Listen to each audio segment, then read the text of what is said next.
I still check my phone the way you do when you're expecting bad news you already know is coming. It's been quiet for a long time now, long enough that the silence has its own shape. We met online, not on a dating app, just a forum about photography. I commented on a post about cheap lenses. A few hours later, there was a reply. That's how it started. No spark, no moment you'd circle later. Just a reply, then another. We lived in different states. That made it easier in a way. We talked without rushing anything. At first, it was about cameras, then work, then the small stuff you don't usually say out loud. What we ate, how tired we were, what the weather felt like where we were. We didn't talk every day at the beginning, but it became regular without either of us saying so. 4 years is a long time to talk to someone you've never stood next to, but it didn't feel strange after a while. We knew each other's routines. I knew when replies would be slow. She knew when I'd disappear for a few hours. We didn't explain those gaps. They were just part of it. Some nights we stayed up too late, not flirting, just talking. I'd be lying on my couch with the lights off, phone on my chest, typing slowly so I didn't wake anyone else. Sometimes we talked about nothing important, sometimes about things we didn't tell other people.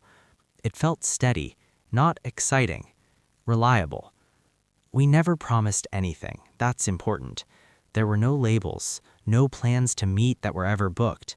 We talked about it in a loose way, like something that could happen someday when timing made sense. That day never came, but it didn't feel urgent. The change wasn't sudden.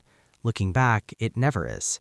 Replies started coming later, a day instead of an hour, then 2 days. When I asked how things were, the answers got shorter. Not cold, just tired.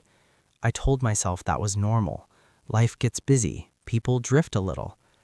There was one conversation that sticks with me. She mentioned thinking about moving. Nothing dramatic, just a possible job opportunity. I remember typing something supportive and then deleting it, rewriting it a few times. I didn't know what my place was in that moment. I think she noticed.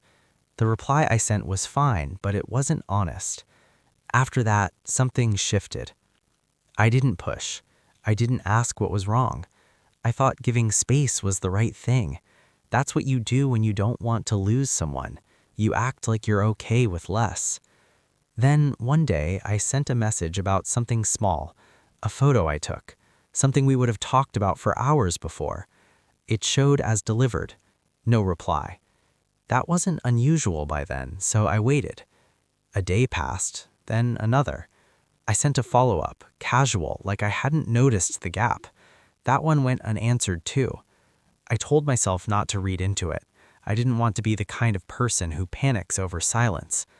A week went by. I typed a longer message, nothing dramatic, just checking in, asking if everything was okay. I stared at the screen for a long time before sending it. That one was seen. No response. That was the last thing I sent. At first, I expected it to fix itself. I kept my phone nearby. I noticed every notification.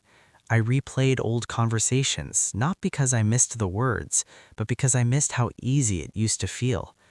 I wondered if I said something wrong or if there was a moment I missed. Eventually, I stopped checking as much. Not because it hurt less, but because the hope got heavier than the disappointment. The silence settled in. It wasn't loud. It was just there, every day. I still don't know why it ended the way it did. Maybe there wasn't a reason. Maybe it just ran out of space to exist. 4 years of messages don't leave marks you can point to. They just fade, slowly. Sometimes I think about typing something again, not to fix anything, just to know I was heard. But I don't. I let it stay unfinished. Some connections don't end with a goodbye. They just stop replying, and you're left holding the weight of everything that was said before.